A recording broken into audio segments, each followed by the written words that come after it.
Hello నమస్కారం అండి, నేను మీ లక్ష్మిని. Welcome to our channel.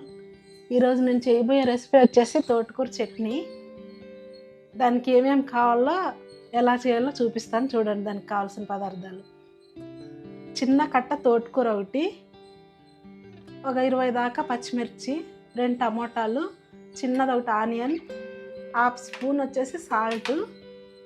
దానికి కావాల్సింది వచ్చేసి తాళింపుకి కరివేపాకు, కస్తూరి మేతి, వెల్లుల్లి రెబ్బలు 4, కొంచెం చింతపండు.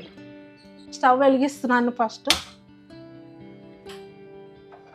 కడాయి కాగే లోపల టమోటాలు, ఆనియన్ కట్ చేసుకుందాము.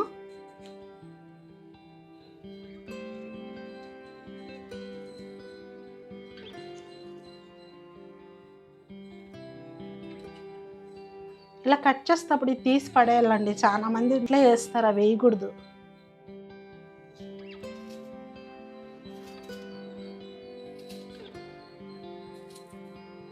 కడాయి కాగిపోయింది, అందులో 1 స్పూన్ ఆయిల్ వేద్దాము. ఆయిల్ కాగింది. ఫస్ట్ ఇది కరివేపాకు, కస్తూరి మేతి, వెల్లుల్లి రెబ్బలు వేద్దామండి.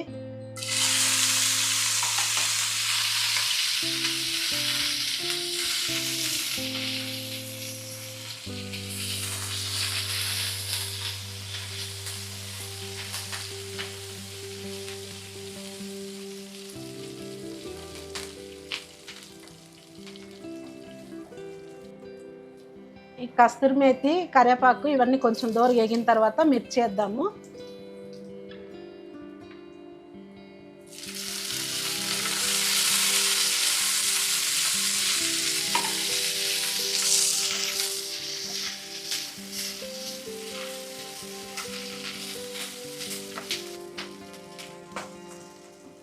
మిర్చి కొంచెం దూరం ఎగిందండి. టమాటో వేద్దాము.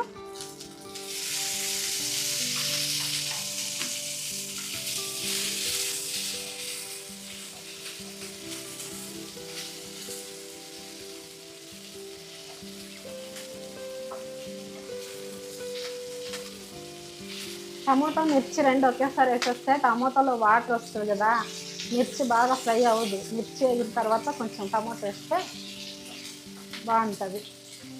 టమోటా వేసినాం కదా, ఇప్పుడు 2 నిమిషాలు మగ్గిన తర్వాత తోటకూర, ఆనియన్ వేసేద్దాము. టమోటా, మిర్చి కూడా మగ్గిపోయింది. ఇప్పుడు తోటకూర వేద్దాము. తోటకూర అన్నిటికి చాలా మంచిదండి. బీపీకి, షుగర్కి, కీళ్ళ నొప్పులు అట్లా ఏమన్నా ఉందా దానికి మంచిది. ఎముకలకు బలం అండి తోటకూర, మంచిది.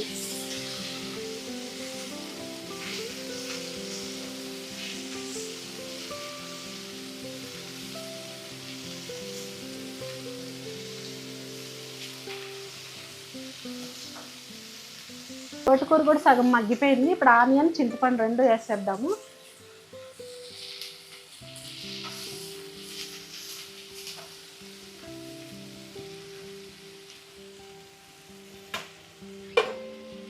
ఒక 2 నిమిషాలు మూత పెట్టేద్దామండి. మూత పెట్టి మగ్గనిద్దాం. మూత తీసి చూద్దాం మగ్గినాయేమో.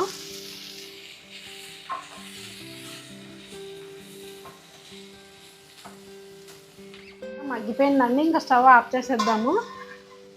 ఆఫ్ చేసి కొంచెం చల్లారిన తర్వాత మిక్సీకి వేద్దాం. ఇది చల్లారిపోయిందండి. చట్నీ వేసేద్దాం ఇప్పుడు మిక్సీకి.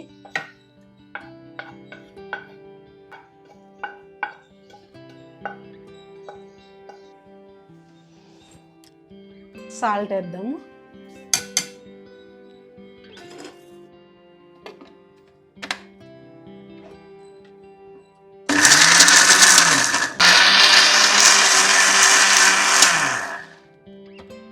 మెదిగిపోయిందండి. ఈ మాత్రం మెదిగితే చాలు.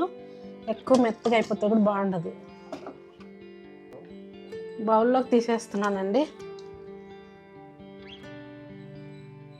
తోటకూర ఏంది, తోటకూరతో చట్నీ ఏంది అనుకుంటారేమో, చాలా టేస్ట్గా ఉంటుందండి. తోటకూర తినని వాళ్ళు కూడా ఇష్టపడి చేసుకొని తింటారు ఈ చట్నీ. ఒకసారి చేసుకొని టేస్ట్ చేస్తే. తోటకూర చట్నీ చేసే విధానం ఇదే చూడండి. మీరు కూడా ఇలాగే ట్రై చేయండి. ట్రై చేసి మీకు నచ్చిందంటే కామెంట్ పెట్టండి, అలాగే లైక్ చేయండి, సబ్స్క్రైబ్ చేసుకోండి. తప్పకుండా నేను ఎలా చేశానో అలాగే ట్రై చేయండి మీరు కూడా.